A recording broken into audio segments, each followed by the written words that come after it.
Our next speaker is Flavia Componovo. Okay, hi everyone. So I'll be talking about some modeling work we've done focusing on how declines in prevalence potentially can alter the optimal level of sexual investment for the malaria parasite Plasmodium falciparum.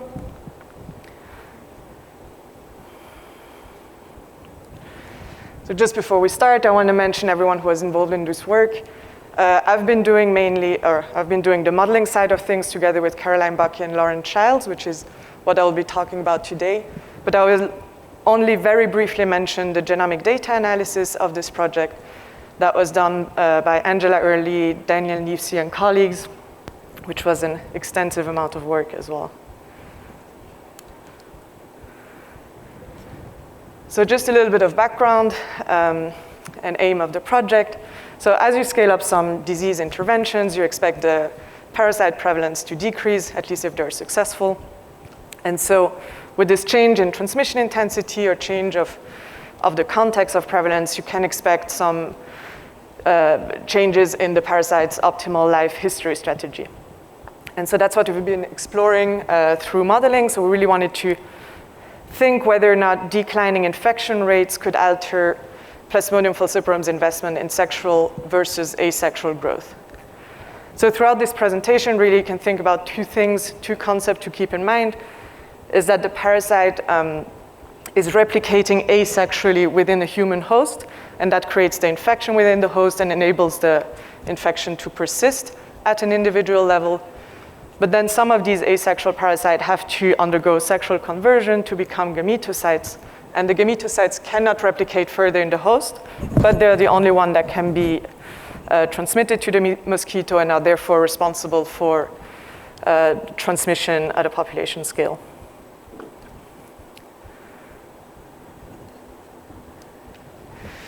And so what we wanted to look at is investigate different gametocyte investment strategy in the presence of drug and with different transmission settings using both within host and transmission models. So really what we did is varying this sexual conversion rate and look whether or not a strain with higher versus lower sexual conversion rate or investment in gametocytes will be favorable in different conditions.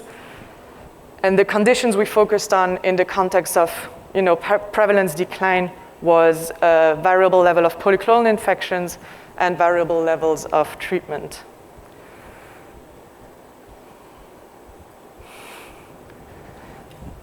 So our first result at the within host level, we had a mathematical model looking at the asexual parasite growth and the transmission potential. And what we see is kind of intuitive, is that the higher conversion rates will increase the transmission potential in monoclonal infections. So basically saying if you're infected with a parasite that invests more in gametocytes, they overall do create more gametocytes and then are more infectious to a mosquito. What we then were looking at is what happens when you have a polyclonal infection. So if you have both a parasite that has low sexual investment and one that has a high sexual investment. And this looks a little bit different. Here, actually, if you look at the area under the curve, the color is the relative amount of gametocytes that you would have from each genotype. And in the case of polyclonal infection, actually, investing less in gametocyte conversion will enable the parasite to have more gametocytes and be more infectious, so increase its transmission potential. The reason for that, at least in our model, is that it has to do with the immune response. And so the way we modeled the immune response dynamics is that you first have the parasite growing asexually, and it kind of has this exponential growth within the host until it reaches a certain threshold where the immune response gets activated, and then you will see some decline of the asexual parasitemia level until it gets cleared. And so if you have two genotypes, and here the blue one has a lower investment in gametocytes, but that also means that it has overall faster asexual growth, will start growing, will activate the immune response, and if we assume some level of immune cross-reactivity, this immune response will also affect the other genotype. And the other genotype, investing more in gametocyte, will grow slower, which then leads to a decrease of this parasite concentration quicker or earlier on than if it was in a monoclonal infection.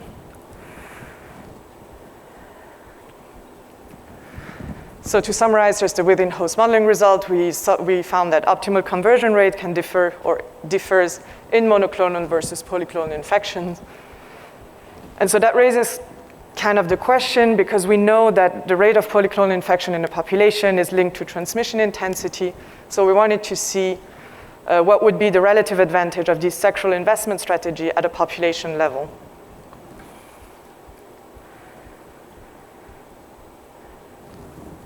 To do this, we developed an agent-based transmission model and kind of tracked via simulation, looked at number of infected hosts by either one or the other genotypes and allowing for polyclonal infections. And what we see on the left is if we have a transmission setting that is high enough in which you would have a fairly high polyclonal infection rate, the genotype here in blue that invests less in gametocytes remains the dominant strain, because as you remember, that's the one that has a transmission advantage within the polyclonal infection. And so if you go towards lower transmission setting where the polyclonal infection rate starts to decrease, you can see a selection from the strain with highest sexual conversion, so here in orange, and there is a shift where it becomes the dominant strain after a few years.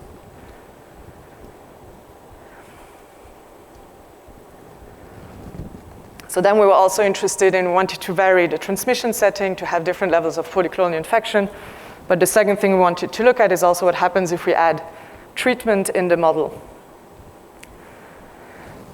And the way the treatment works is basically at the individual level, it just drastically reduces the infection length. So you have the asexual growth, it reaches a threshold of fever and you get treated.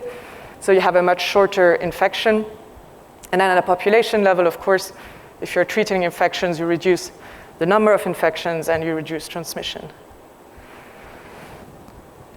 And so at the within host level, you remember that untreated polyclonal infection, there is a greater transmission potential for the strain with lower conversion rate. But then if you start to treat them and you only have basically the first few weeks of the infection, this disadvantage gets lost. And in fact, you end up with a greater transmission potential for the strain with higher conversion rate. And as these within-host dynamics, coupled with the fact that when you treat, you have lesser infection, kind of translate into our simulations where when we start in a setting where the lower sexual conversion strain is the dominant strain, once you add treatment, you can see that you can again have a selection for the higher sexually converting strain. And on the right, what we show is just that basically the growth of this orange strain, the growth of the highest sexually converting strain, the growth rate, will be greater if you treat more infections and will be greater as well if you start with lower transmission intensities. So conceptually, just to summarize what we are thinking around in these models, or what we found is that treatment can select for higher conversion rates via two mechanisms, one by reducing the proportion of polyclonal infection, and two by shortening the infection length of the treated infections. Now in the next couple of slides, I will just very briefly show you some results from the genomic analysis. So what they had is genomic data sampled in French Guiana across 17 years, and it is in a time period where the malaria cases have reduced quite drastically from 2000 to 2015. And so what Angela Early and others did is that they looked at changes in allele frequency across these years. And what they found is that there is a large allele frequency change for a transcription factor involved in sexual commitment and gametocyte development. So on the left, these are the 6 genes, AP2 genes in red, that have showed the greatest allele frequency shift. And on the right is the example of AP2G and AP2G2, which are 2 genes where you can see this shift or the increase of the alternative allele.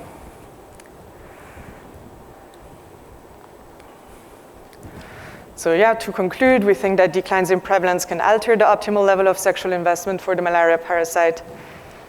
In the data, we saw that during a period of declining transmission and changing intervention strategy, French Guiana parasites showed evidence of genomic adaptation, in particular for transcription factors involved in the development of Plasmodium sexual gametocyte form.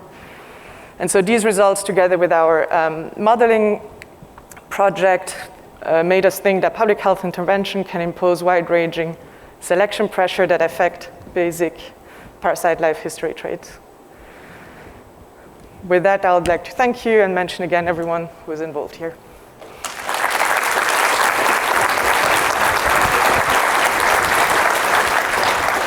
Thank you so much for the wonderful presentation. We have time for a few questions.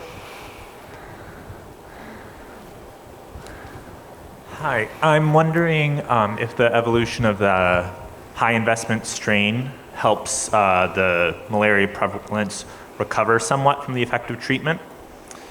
So again, helps. So does the evolution of the higher conversion rate strain basically raise prevalence back up a little bit after it's been decreased by treatment?